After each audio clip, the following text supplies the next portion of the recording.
Olá, seja muito bem-vindo ao 12º dia da leitura cronológica da Bíblia.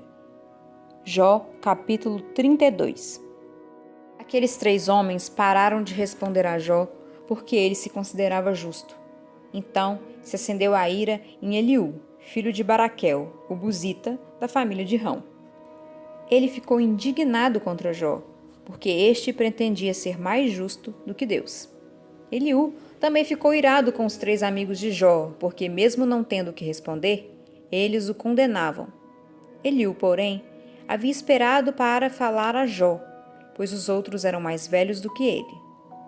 Quando Eliú viu que aqueles 3 homens já não tinham o que responder, ficou irado. Então Eliú, filho de Baraquel, o buzita, tomou a palavra e disse: Eu sou de menos idade, e vocês são idosos. Por isso, tive receio e fiquei com medo de dar a minha opinião. Pensei assim: que falem os que têm mais idade, e que a multidão dos anos ensine a sabedoria. Na verdade, há um espírito no homem, e o sopro do Todo-Poderoso lhe dá entendimento. Os de mais idade não são sábios, nem são os velhos os que entendem o que é reto. Por isso digo: escutem o que vou dizer, e também eu darei a minha opinião. Eis que esperei que vocês falassem e dei ouvidos às suas considerações, enquanto, quem sabe, buscava o que dizer. Dei atenção aos que diziam, mas nenhum de vocês conseguiu refutar Jó, nem responder aos seus argumentos. Portanto, não me venham com a seguinte desculpa: descobrimos a sabedoria. Deus pode vencê-lo e não o homem. Ora, ele não me dirigiu palavra alguma, e eu não lhe responderei com as palavras que vocês usaram. Jó, os 3 estão pasmados, já não respondem, faltam-lhes as palavras. Será que devo esperar, pois não falam?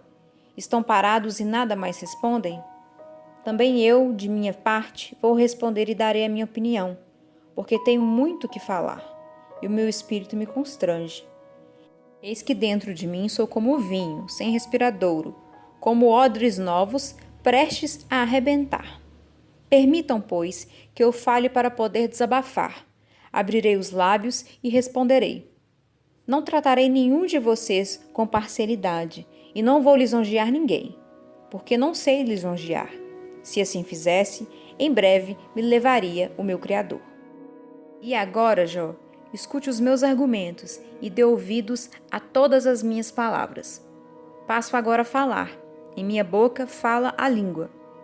Os meus argumentos provam a sinceridade do meu coração, e os meus lábios proferem o puro saber. O Espírito de Deus me fez, e o sopro do Todo-Poderoso me dá vida. Responda-me, se for capaz. Prepare os seus argumentos e apresente-se diante de mim.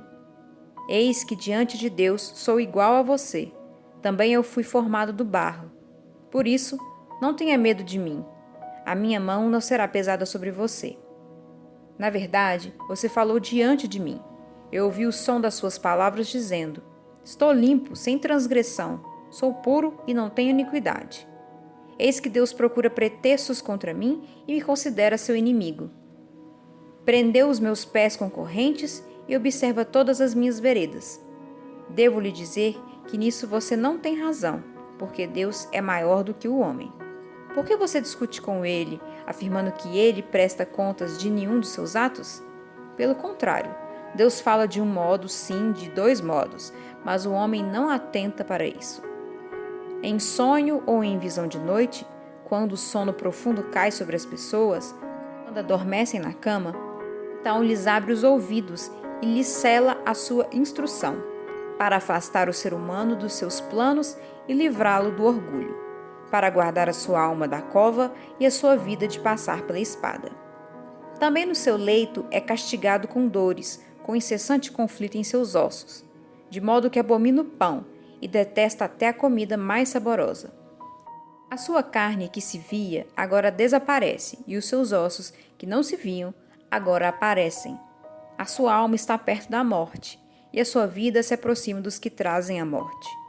Se com ele houver um anjo intercessor, um dos milhares, para declarar ao homem o que é certo, então Deus terá misericórdia dele e dirá ao anjo: livre-o, para que não desça à cova, já achei um resgate para ele.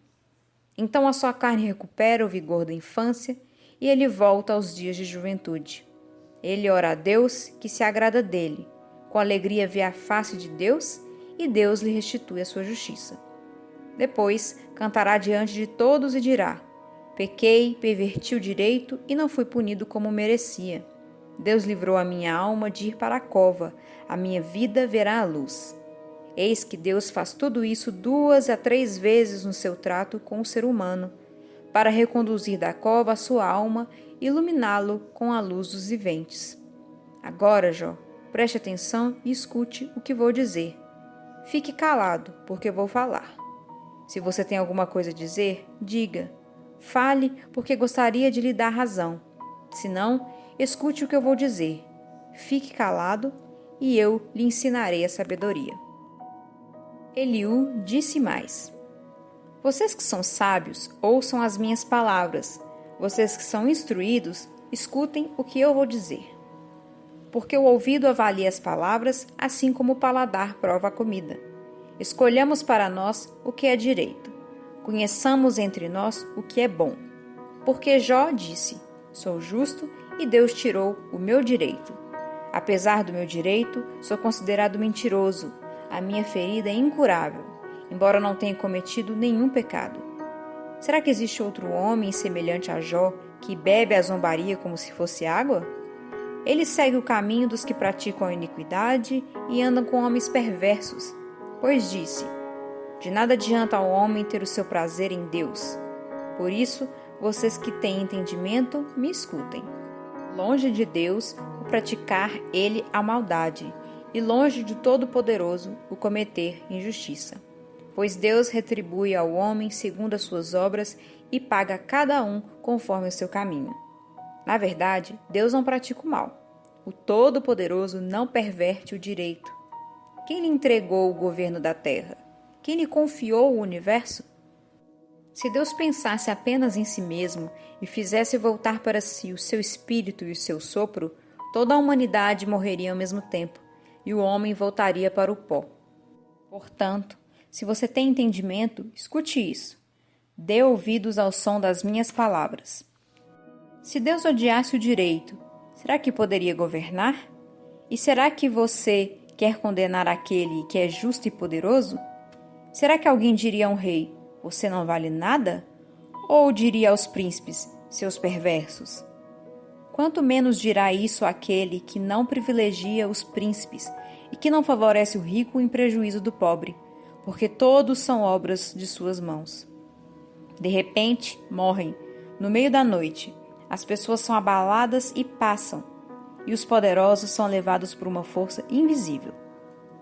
Os olhos de Deus estão sobre os caminhos do homem e veem todos os seus passos. Não há trevas nem sombra profunda o bastante, onde os que praticam a iniquidade possam se esconder. Pois Deus não precisa observar o homem por muito tempo antes de o fazer comparecer em juízo diante dele.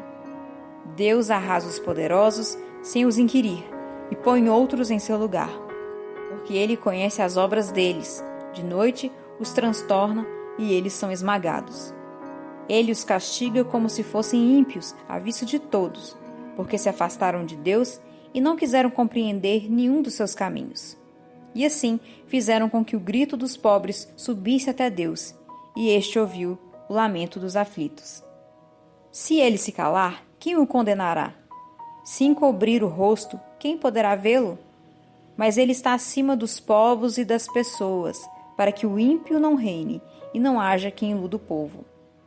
Se alguém se dirige a Deus, dizendo: sofri, não vou pecar mais, ensina-me o que não consigo ver, se cometi injustiça,